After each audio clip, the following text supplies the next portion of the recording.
नमस्कार. लोकशाही, निवडणुका व शासन या कोर्समध्ये आपलं पुन्हा एकदा स्वागत. आज या व्हिडिओमध्ये मी निवडणुका या घटकावरती बोलणार आहे. यामध्ये प्रामुख्याने निवडणुका आणि लोकशाही यांचा काय संबंध आहे, निवडणुका म्हणजे काय, निवडणूक प्रक्रिया कशी राबवली जाते आणि भारतातील निवडणूक व्यवस्था यासंबंधी आपण चर्चा करणार आहोत. तर व्हिडिओची सुरुवात आपण निवडणुका आणि लोकशाही संबंध यापासून करूयात. सुरुवातीला आपण निवडणुका आणि लोकशाही संबंध समजून घेणार आहोत. आता निवडणुका आणि लोकशाहीचा संबंध समजून घेत असताना दोन प्रश्न महत्त्वाचे ठरतात. एक म्हणजे निवडणुकांशिवाय लोकशाही असू शकते का, आणि दुसरा म्हणजे लोकशाहीशिवाय निवडणुका घेता येऊ शकतील का. तर या प्रश्नांच्या उत्तरांचा आपण जर विचार केला तर आपण लोकशाहीमध्ये लोकशाहीचे लोकांच्या सहभागावरून दोन प्रकार पाडतो किंवा लोकशाहीमध्ये प्रत्यक्ष लोकशाही आणि अप्रत्यक्ष लोकशाही असा फरक करतो. प्रत्यक्ष लोकशाही म्हणजे काय, तर ज्या लोकशाहीमध्ये लोक स्वतः देशाच्या राजकीय व्यवहारांमध्ये, देशाच्या निर्णय प्रक्रियेमध्ये स्वतः सहभागी होतात, अशा प्रकारच्या लोकशाहीला प्रत्यक्ष लोकशाही असं म्हणतात. आणि अप्रत्यक्ष लोकशाही म्हणजे काय, तर ज्या लोकशाहीमध्ये देशाच्या निर्णय प्रक्रियेमध्ये, धोरण निर्मितीमध्ये तेथील नागरिक हे प्रत्यक्षात सहभागी न होता त्यांच्या वतीने सहभागी होण्यासाठी ते प्रतिनिधी निवडून देतात आणि त्यांनी निवडून दिलेले प्रतिनिधी हे त्या देशाच्या निर्णय प्रक्रियेमध्ये, कायदे निर्मितीच्या प्रक्रियेमध्ये, धोरण निर्मितीच्या प्रक्रियेमध्ये सहभाग घेत असतात. लोकांच्या वतीने ते लोकांचं तिथं प्रतिनिधित्व करत असतात. अशा प्रकारच्या लोकशाहीला अप्रत्यक्ष लोकशाही किंवा प्रातिनिधिक लोकशाही असं म्हणतात. आता जर आपण प्रत्यक्ष लोकशाहीचा विचार केला तर प्रत्यक्ष लोकशाहीची व्यवस्था ही प्राचीन काळामध्ये अस्तित्वात होती.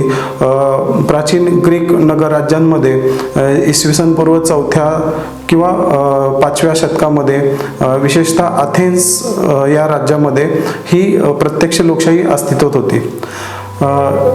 त्या काळाचा जर आपण विचार केला तर तेव्हा त्या राज्यांची जी लोकसंख्या होती ती मर्यादित होती. अगदी 5 ते 10 हजार एवढी लोकसंख्या त्या राज्यांची होती. शिवाय त्या राज्यातील स्त्रिया किंवा गुलाम यांना नागरिकत्वाचा कुठलाही दर्जा दिलेला नव्हता, यांना कुठलंही नागरिकत्व नव्हतं. त्यामुळे नागरिकांची संख्या ही तुलनेनं कमी होती. त्याचबरोबर तेव्हाचे जे प्रश्न होते ते त्याची जी गुंतागुंत होती ती आत्ता इतकी कठीण नव्हती. म्हणजे तेव्हाचे प्रश्न हे सहज सरळ सोपे होते. त्यामुळे तिथले तुलनेने मर्यादित असणारे नागरिक हे चर्चा किंवा सल्लामसलतीने ते प्रश्न सहज सोडवू शकत होते आणि ते निर्णय प्रक्रियेमध्ये, देशाच्या शासकीय व्यवहारांमध्ये प्रत्यक्षात सहभाग नोंदवू शकत होते आणि देशाच्या निर्णय प्रक्रियेमध्ये प्रत्यक्ष सहभाग नोंदवू शकत होते.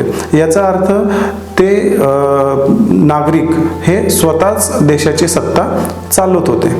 परंतु याच्या उलट आपण अप्रत्यक्ष लोकशाहीचा जर विचार केला तर अप्रत्यक्ष लोकशाहीची परिस्थिती थोडीशी वेगळी आहे. अलीकडच्या काळात आपण पाहतो की आधुनिक देशांचा जो आकार आहे, त्यांचं जे क्षेत्रफळ आहे ते तुलनेनं मोठं आहे. त्याचबरोबर देशांची लोकसंख्या ही अफाट वाढलेली आपल्याला दिसून येते आणि देशातील जे प्रश्न आहेत ते प्रश्न अधिक गुंतागुंतीचे, त्याची गुंतागुंत वाढल्याचं आपल्याला पाहायला मिळतं. मग अशा परिस्थितीमध्ये देशातील संख्येने जास्त असणारे किंवा तुलनेने जास्त असणारे नागरिक हे प्रत्यक्षात देशाच्या निर्णय प्रक्रियेमध्ये किंवा धोरण निर्मितीच्या प्रक्रियेमध्ये प्रत्यक्षात सहभागी होणं अशक्य असतं. एकदम लाखो किंवा कोटीच्या संख्येने असणारे नागरिक हे निर्णय प्रक्रियेमध्ये जर सहभाग घेऊ लागले तर अशा पद्धतीने निर्णय प्रक्रिया राबवणं कठीण होऊ शकतं. मग अशा वेळी काय केलं जातं, तर अशा वेळेस हे नागरिक त्यांच्या वतीने जे काम करण्यासाठी तयार आहेत, इच्छुक आहेत, अशा लोकांना आपले प्रतिनिधी म्हणून निवडून देतात आणि मग त्यांनी निवडून दिलेले जे प्रतिनिधी आहेत ते प्रतिनिधी त्यांना ज्यांनी निवडून दिलेले त्या लोकांसाठी काम करतात. त्यांचं प्रतिनिधित्व हे शासकीय धोरण निर्मितीमध्ये ते करत असतात. त्यांच्या वतीनं ते शासन चालवत असतात. तर आता ही जी प्रतिनिधित्वाची संकल्पना आहे, ही प्रतिनिधित्वाची संकल्पना अलीकडच्या काळामध्ये लोकशाही देशांमध्ये याला खूप महत्त्व प्राप्त झाले आणि मग हे प्रतिनिधी निवडण्याची जी प्रक्रिया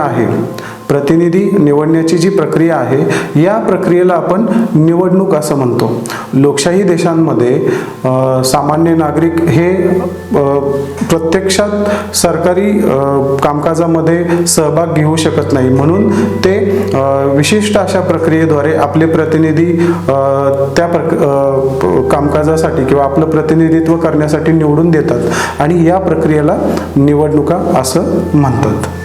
म्हणजेच थोडक्यात काय, तर प्रतिनिधी निवडण्याच्या प्रक्रियेला निवडणुका असं म्हणतात. आता हे झालं पहिल्या प्रश्नाचं उत्तर की आपण असं म्हटलं होतं की निवडणुकांशिवाय लोकशाही असू शकते का, तर याचं उत्तर नाही असं असेल. कारण जर आधुनिक काळामध्ये लोकशाहीची प्रक्रिया राबवायची असेल तर या अप्रत्यक्ष लोकशाहीमध्ये किंवा प्रातिनिधिक लोकशाहीमध्ये प्रतिनिधित्व किंवा प्रतिनिधित्वाची संकल्पना ही महत्त्वाची आहे आणि हे प्रतिनिधी निवडून देण्यासाठी निवडणुका या घ्याव्या लागतात आणि म्हणून लोकशाही आणि निवडणुका यांचा संबंध हा एक महत्त्वाचा आहे असं आपण म्हणू शकतो. आता जो दुसरा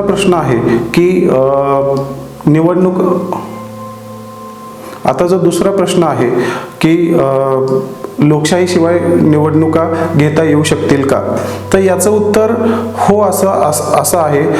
कारण जे बिगर लोकशाही देश आहेत अशा बिगर लोकशाही देशांमध्ये सुद्धा निवडणुका होतात. किंबहुना जे बिगर लोकशाही शासक आहेत, हुकुमशाह असतील किंवा जिथं राजेशाही असेल, तर अशा ठिकाणचे जे शासक आहेत हे स्वतःला लोकशाहीवादी दाखवण्यासाठी उत्सुक असतात किंवा ते सतत स्वतःला लोकशाहीवादी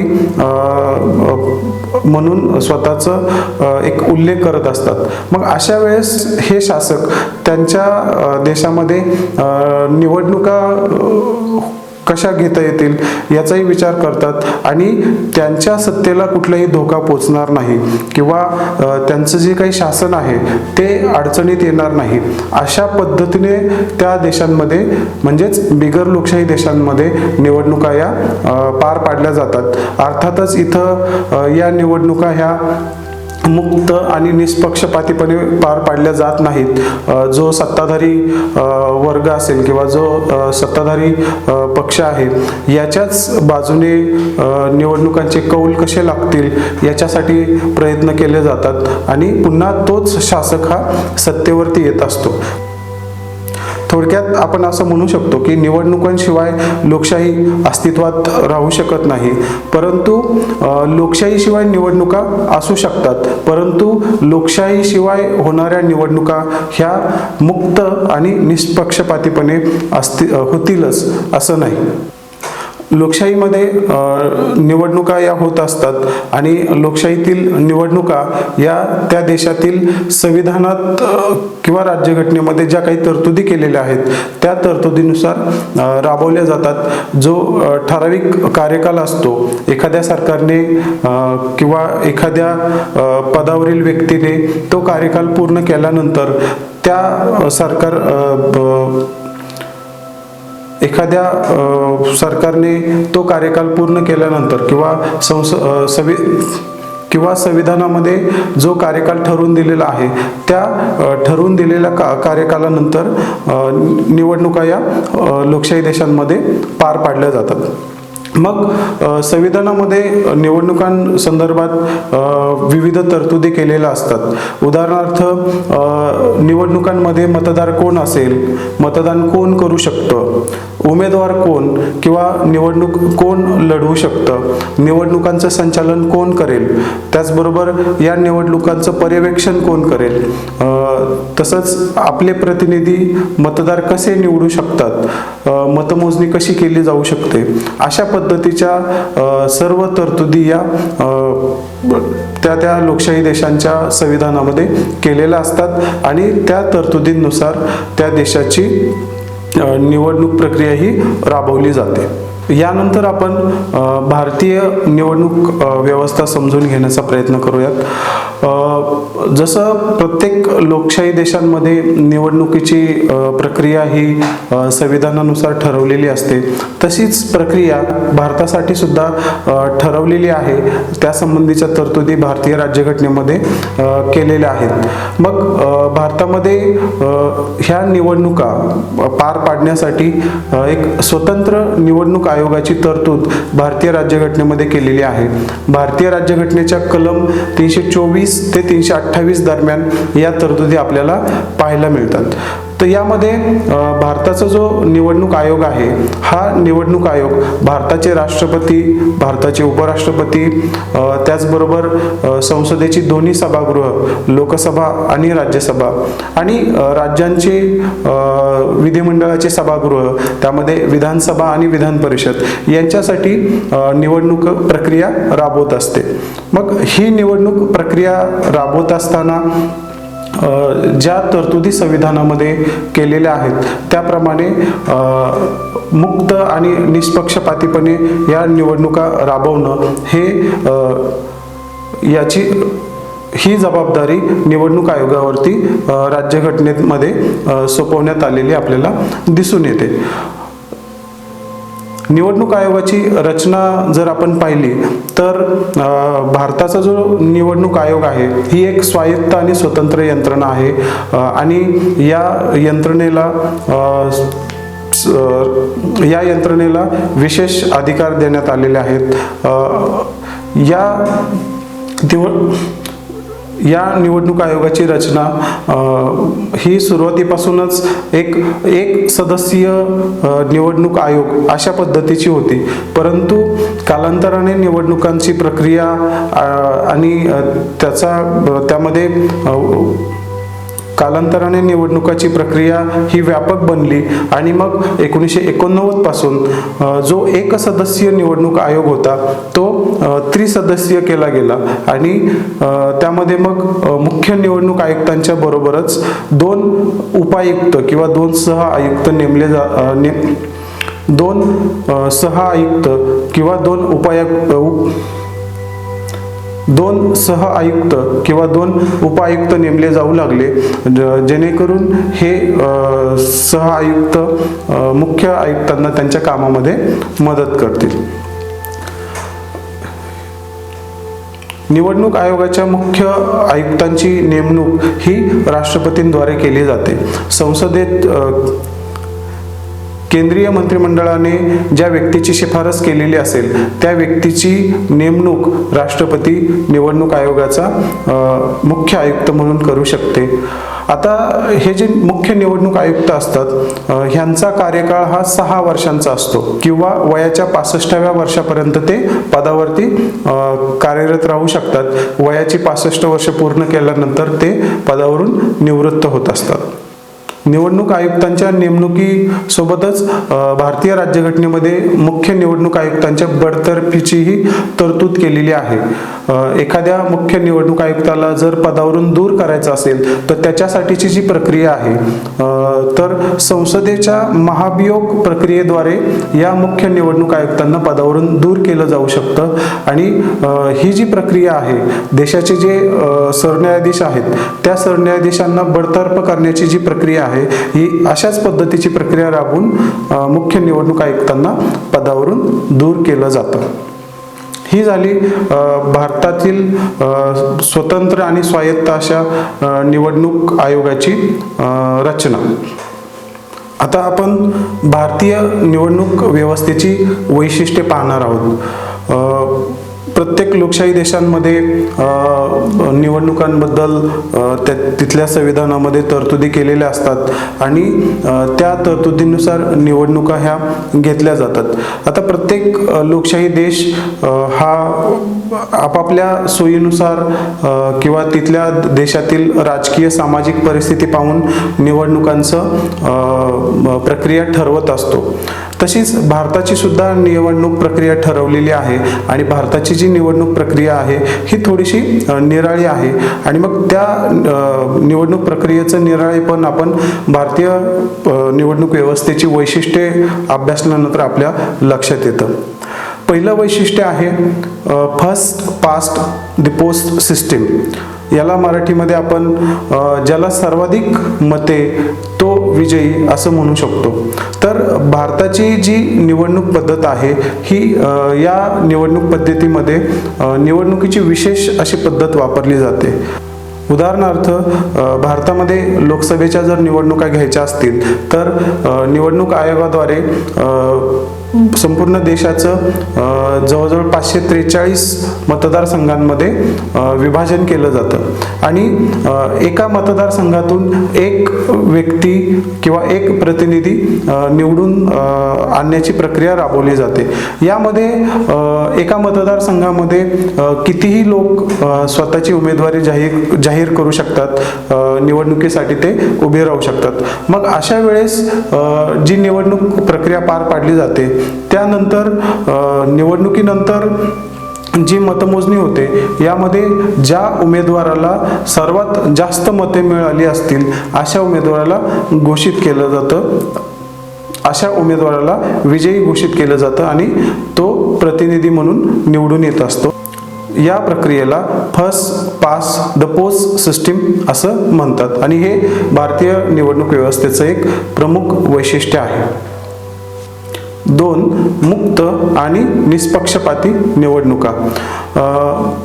कुठल्याही लोकशाही देशामध्ये लोकशाही टिकवून ठेवण्यासाठी त्या देशातील निवडणुका ह्या मुक्त आणि निष्पक्षपातीपणे पार पाडणं आवश्यक असतं आणि मग हे करण्यासाठी स्वतंत्र निवडणूक आयोगाची तरतूद त्या देशामध्ये किंवा त्या संविधानामध्ये त्याची तरतूद करणं आवश्यक असतं आणि त्याला निवडणूक राबवण्यासाठी विशेष असे अधिकार द्यावे लागतात. मग भारतामध्ये सुद्धा असाच स्वतंत्र असा निवडणूक आयोग त्याची तरतूद केलेली आहे आणि या निवडणूक आयोगाद्वारे स्वतंत्रपणे आणि मुक्त आणि निष्पक्षपातीपणे निवडणुका पार पाडल्या जातात, जेणेकरून सत्ताधारी किंवा इतर कुठल्याही राजकीय पक्षाचा या निवडणूक आयोगावरती दबाव असणार नाही. तसेच मतदारांवरती सुद्धा कुठल्याही राजकीय पक्षांचा किंवा कुठल्या विचारधारेचा दबाव असणार नाही. याच्यासाठी गुप्त मतदान पद्धती अशा पद्धतीच्या तत्वांचा वापर करून निवडणुका ह्या अधिक मोकळ्या वातावरणात कशा पार पाडल्या जातील याच्याकडे लक्ष दिलं जातं. तिसरं वैशिष्ट्य एक सदस्यीय मतदारसंघ आणि मतदारसंघाची पुनर्रचना. भारतामध्ये लोकसभा असेल किंवा विधानसभा असेल यांचे जे लोकसभा असेल किंवा विधानसभा यांच्या निवडणुकांसाठी जे मतदारसंघ तयार केलेले असतात तर या मतदारसंघांची रचना ही या मतदारसंघाची रचना ही लोकसंख्या आणि भौगोलिक सलगता ह्या 2 गोष्टी समोर ठेवून केलेली असते. सध्या देशामध्ये लोकसभेचे 543 मतदारसंघ आहेत किंवा महाराष्ट्रामध्ये विधानसभेचे 288 मतदारसंघ आहेत. तर या मतदारसंघांची पुनर्रचना सुद्धा ठराविक काळानंतर केली जाते आणि यामध्ये जेवढे मतदारसंघ असतील त्या प्रत्येक मतदारसंघातून फक्त एकच व्यक्ती निवडली जाते. यालाच आपण एक सदस्यीय मतदारसंघ असं म्हणतो. चौथं वैशिष्ट्य लोकसभा आणि विधानसभेसाठी स्वतंत्र निवडणुका. भारताला स्वातंत्र्य मिळाल्यापासून भारतामध्ये लोकसभेसाठी आणि विधानसभांसाठी एकत्रित निवडणुकीची प्रक्रिया निवडणूक आयोगाकडून राबवली जात होती. परंतु कालांतराने विविध कारणास्तव वेगवेगळ्या राज्यांच्या विधानसभा या मुदतपूर्व काळात बरखास्त होऊ लागल्या आणि लोकसभा आणि विधानसभा यांच्या एकत्रित निवडणुका घेणं शक्य न झाल्याने 1971च्या नंतर आपल्याकडे निवडणूक आयोगाकडून लोकसभेसाठी आणि विधानसभेसाठी स्वतंत्र प्रक्रिया राबवली जाते. स्वतंत्ररित्या त्या निवडणुका घेतल्या जातात. पुढचं वैशिष्ट्य आहे पोटनिवडणुका. भारतामध्ये सार्वत्रिक निवडणुका आणि पोटनिवडणुका अशा दोन पद्धतीने निवडणुका होत असतात. सार्वत्रिक निवडणुका झाल्यानंतर जे प्रतिनिधी निवडून येतात तर अशा प्रतिनिधींपैकी एखाद्या प्रतिनिधीने राजीनामा दिला असेल किंवा त्याचा मृत्यू झाला असेल, मुदतपूर्व त्याने राजीनामा दिला असेल किंवा त्याचा मृत्यू झाला असेल, तर अशा वेळेस त्या जागी त्याच्या राजीनाम्याच्या किंवा त्याच्या मृत्यूच्या दिनांकापासून 6 महिन्यामध्ये त्या जागेसाठी निवडणूक घेणं हे बंधनकारक असतं आणि अशा पद्धतीला पोटनिवडणुका असं म्हणतात. 6वं वैशिष्ट्य निवडणूक आचारसंहिता. निवडणुकीची अधिसूचना जाहीर झाल्यापासून भारतामध्ये निवडणुकीसाठीची आचारसंहिता जाहीर केली जाते. यामध्ये राजकीय पक्ष असतील किंवा उमेदवार असतील, निवडणूक लढवणारे उमेदवार असतील किंवा प्रशासकीय अधिकारी असतील यांच्यासाठी ही आचारसंहिता असते.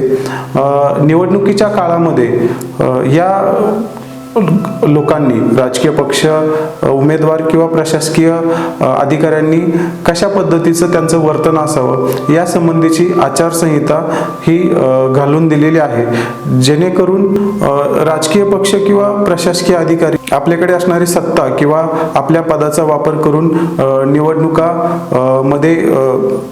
निवडणुकांमध्ये कुठलाही हस्तक्षेप करणार नाही याच्यासाठी आचारसंहिता जारी केली जाते. यामध्ये राजकीय पक्ष असतील किंवा उमेदवार असतील यांनी आपले प्रचार सभा किंवा प्रचार करत असताना जी भाषणं केली जातात याच्यामध्ये कुठलेही धार्मिक किंवा जातीय द्वेष निर्माण होणार नाही याची काळजी घेणं आवश्यक असते. या कार्यकाळात जर राजकीय पक्ष किंवा उमेदवाराने ह्या निवडणूक आचारसंहितेचं जर उल्लंघन केलं तर त्याच्यावर कारवाई करण्याचा अधिकार हा निवडणूक आयोगाला देण्यात आलेला आहे. तर याप्रमाणे भारतीय निवडणूक व्यवस्थेची वैशिष्ट्ये आपल्याला सांगता येतील.